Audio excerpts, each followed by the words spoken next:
이러한 지방교육재정 위기, 이 파탄의 위기를 극복하기 위한 근본적인 방안은 무엇인가? 한번 여기에 대해서 얘기를 해보고 싶고요. 또 이를 극복하기 위한 우리 국민들, 교육청, 국회의원, 의원 등등 우리들의 역할은 무엇인가? 방안은 몇 번 나온 것처럼 제일 중요한 건 공직자들이 경제, 재정, 운영 능력을 올리는 겁니다. 사실 전북, 경기 지역 같은 경우는 많은 그 교육청 직원들, 학교 교직원들이 이미 중앙정부 공직자보다 재정 운영 능력이 좋아졌어요. 전형적인 게 혁신학교입니다.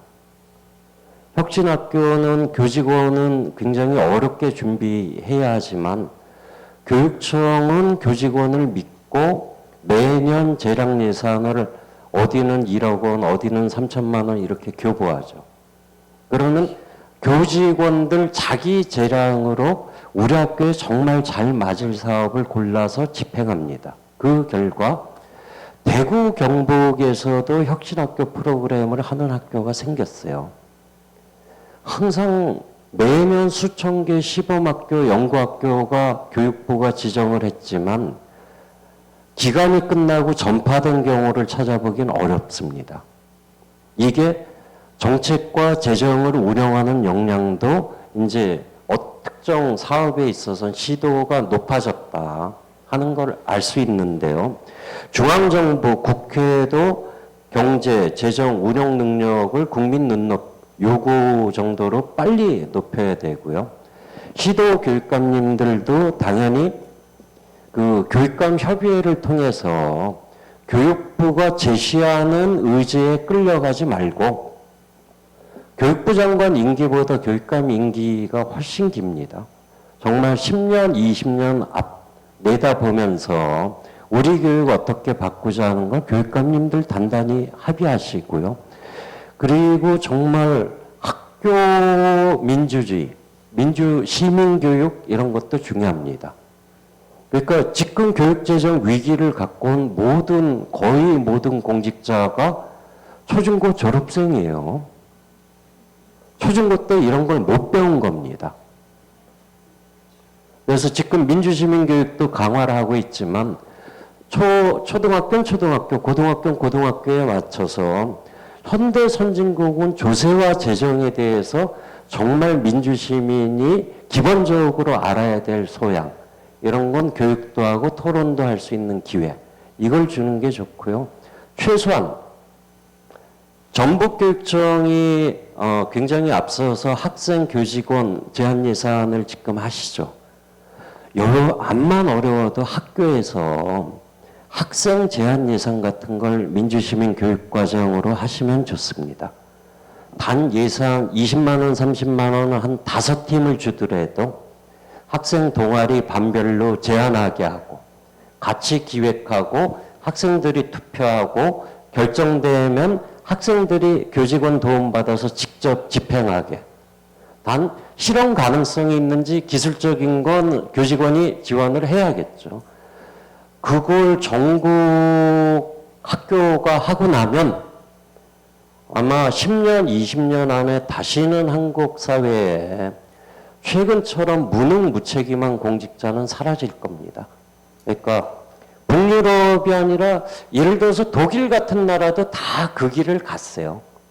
학교에서 제한 예산하고 민주시민교육하고, 그게 물론 이제 정당 정치인도 책임의식이 높기도 했지만 대중들 전체가 어떤 방향으로 세금을 걷고 예산 쓰는 게 좋다 아는 상황에선 상당히 준비 안 된 정치인도 당연히 따라갑니다.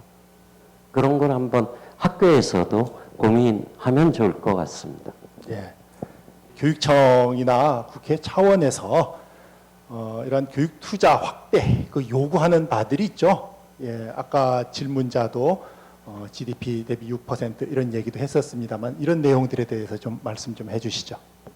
지방교육자치의 성공은 그 지방교육재정 안정과 지방교육자치의 안정, 이게 서로 뭐 이퀄이라고 해도 과언이 아닙니다. 근데 어떤 모양을 이게 갖추든지 지금 자꾸만 우리 지방교육 자치도 흔들고 있지만 지방교육재정도 지금 계속 흔들고 있다고 봐집니다. 또 뭐 이 지금 입법 예고된 뭐 시행령이나 시행규칙 이런 부분들에서 이런 부분 자체도 뭐 이렇게 학생 수를 높인다는 이 부분이 꼭 맞는 것 같지만 그렇지 않은 이 지방교육 자치에 관한 법률 제1조를 이렇게 보게 되면 가장 눈에 꽂히는 데가 있습니다. 뭐 전문성, 교육의 전문성, 자주성 이 부분도 있지만 가장 중요한 게 지방교육의 특수성입니다.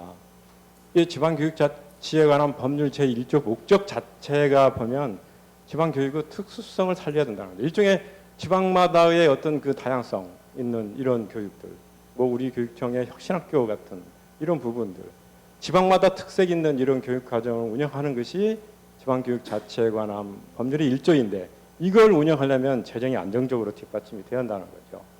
뭐 우리 교육청이 뭐 끝없이 교육부하고 부딪히는 이유 중에 하나도 이게 지방교육의 특수성입니다. 교육부의 뭐 어떤 지시적이고 획일적인 이런 정책에 대해서 우리 교육청에 맞지 않는 이런 부분들은 끊임없이 들여다보고 다른 방향을 찾고 모색하고 하다 보니까 부딪힌다는 겁니다. 바로 이렇게 부딪혀서 지방교육의 특성을 살리는 것이 바로 지방교육 재정의 안정인데 조금 전에 이제 말씀해 주신 두 분의 그 말씀이 첫 번째 GDP 6%가 가능한 숫자냐. 저는 현재로서는 불가능한 숫자라고 봅니다. 이게 정치적인 부탁, 이건 아무리 생각해봐도 정치적인 목표이거든요. 우리 GDP가 지금 얼마인지 혹시 아십니까? 제가 뭐 교재에 담아놓긴 했습니다만은 1,575조 원 정도 되거든요. 여기에 6%면 95조 원을 교육 예산이 95조 원이 확보가 돼야 됩니다. 현재 우리 교육 예산이 55조 원 정도 되거든요. 그러면 GDP의 3.5% 정도 수준이에요. 여기에 GDP 6%를 목표로 내세우는 것은 현재로서는 좀 갈 길이 먼 그런 것이어서 좀 상당히 정치적이었던 것 같고요. 우리가 이런 부분을 이게 학생당 경비가 높네, 학교당 경비가 높네 이런 부분의 대안으로서 제시되고 있는 게 뭐냐면 바로 20.27%의 내국세 이 비율을 25.27%로 가자는 겁니다. 25.27%면 약 5% 정도 늘어나는데 우리 내국세 규모가 171조 원 정도 되거든요. 그러면 약 9조 원입니다. 조금 전에 제가 그 서두에 말씀드렸다시피 우리 빚이 지금 지방채가 최근에 늘어난 것이 9조 3천억이었습니다. 말하자면 정부가 2012년도에 예측했던 3조 5천억씩 늘어났을 때 바로 이 규모입니다. 9조 원. 그러면 25%, 20.27%를 25.27%로 갔었을 때 9조 원이 늘어난다는 거죠. 그리고 또 하나의 제가 한번 그 현 정부의 교육복지 공약, 말하자면 고교 무상교육 2조 8천억, 뭐 누리과정 뭐 이런 부분들 뭐 3조 9천억, 또 뭐 이런 다른 교육복지 공약을 합쳐보면 8조 9천억 정도 됩니다. 그 9조 원입니다. 매년 들어가는 비용이죠. 지금 뭐 올해 2,400억 정도의 고교 무상교육 예산 반영됐지만 이게 완전히 시행이 되면 2조 8천억씩 매년 들어가야 되거든요. 이런 부분들이 완성되고 OECD 수준의 교육 공약, 이거 정말 우리가 이루어져요. 현 정부 공약이 아니라 우리의 꿈의 목표입니다. OECD 수준의 학급당 학생 수 감축. 저출산이 이 상황에서 이게 지금 이게 가능한 절호의 기회거든요, 사실은. 아이들이 줄었으니까 학급당 학생 수를 줄여가는 것이 이게 절호의 기회임에도 불구하고 학생 수가 줄었으니까 교육 예산을 줄여가는 겁니다. 그래서 학급당 학생 수를 못 내리고 있는 거죠. 계속 교원수 줄여가고 있습니다. 제가 중등 교원수만 제가 한번 뭐 때문에 확인해 봤더니 5년 동안 459명 줄였습니다. 내년도 150명 또 줄여야 합니다. 초등 150명 줄여야 합니다. 우리 전북이 실정이 이렇습니다. 이런 부분이 해소되기 위해서는 절대적으로 25.27% 이 부분이 이 목표가 꼭 필요하다. 이건 그래서 저희가 뭐 분류할 때 정책적 목표라고 제가 분류해서 어디 가서 토론하고 논의하고 할 때 하는 목표입니다. 지금 현재 뭐 지금 학생당 경비, 학생 수당 경비 이 부분들 때문에 지금 논의하고 있는데 이 부분도 정말 그 지방마다 서로 이제 이해 관계가 지금 이렇게 얽혀 있는데 이 부분도 정말 이렇게 어느 선에서 가장 균형 있는 교육 발전을 이룰 것인가 이 부분도 저희가 끊임없이 노력을 해야 될 그런 부분이라고 생각합니다. 예, 상당히 무거운 주제지만 중요한 주제고요. 마지막 팁 하나 제가 말씀드릴게요. 이거는 현 정부는 확인한 것처럼 해결 의지가 없습니다. 국회는 해결할 수 있어요. 근데 국회의원들이 해결 안 하는 이유는 딱 한 가지입니다. 자기 지역구 유권자들이 교육재정 위기 해결을 원하는지, 교육재정 위기의 그 원인을 알고 있는지, 또는 토목사업을 좋아하는지를 몰라서 해결 못하는 거예요. 그러니까 예를 들어서 전주 어떤 국회의원 관내 50개 초중고등학교 교직원과 학부모가 교육재정 위기를 정확히 파악했음, 국회가 법을 고치면 해결되는 걸 알게 되었음, 우리 지역 토목사업보다 교육재정 위기를 해결하기 바람, 전부 이해했음. 그래서 국회의원들한테 친절하게 안내해 주세요. 그러면 이번 정기국회에 마침 다른 지역 분들도 오셨는데 그 의견을 무시할 정도로 바보인 국회의원 별로 없습니다.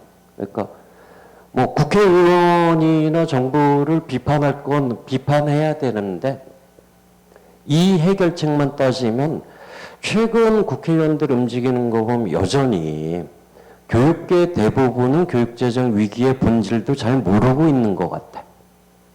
국회가 이걸 고치면 된다는 것도 모르는 것 같아. 그러면서 여전히 지역에 어떤 도로, 토목 요구는 많이 들어와. 그럼 나는 이쪽 의견을 들어야지. 이런 생각을 하는 국회의원이 상당히 많은 것 같은데요.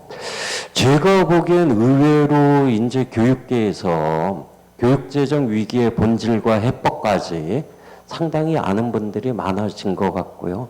학교마다 정말 교직원 총회, 학부모 총회 같은 걸 해서 뭐 오늘처럼 100분 토론을 하셔도 좋고 그 한번 교육계의 의견 자체를 정리하고 대표인 국회의원들한테 전달하는 이게 아마 이번 가을 9월 정도까지 이루어지면 정기국회에서 이 모든 문제가 해결될 것 같습니다. 예, 두 분 토론자분들의 그 마지막 발언이라고 생각을 했는데 과장님 뭐 하실 말씀 계세요? 제가 꼭 한마디 더 하고 싶은 말이 있습니다.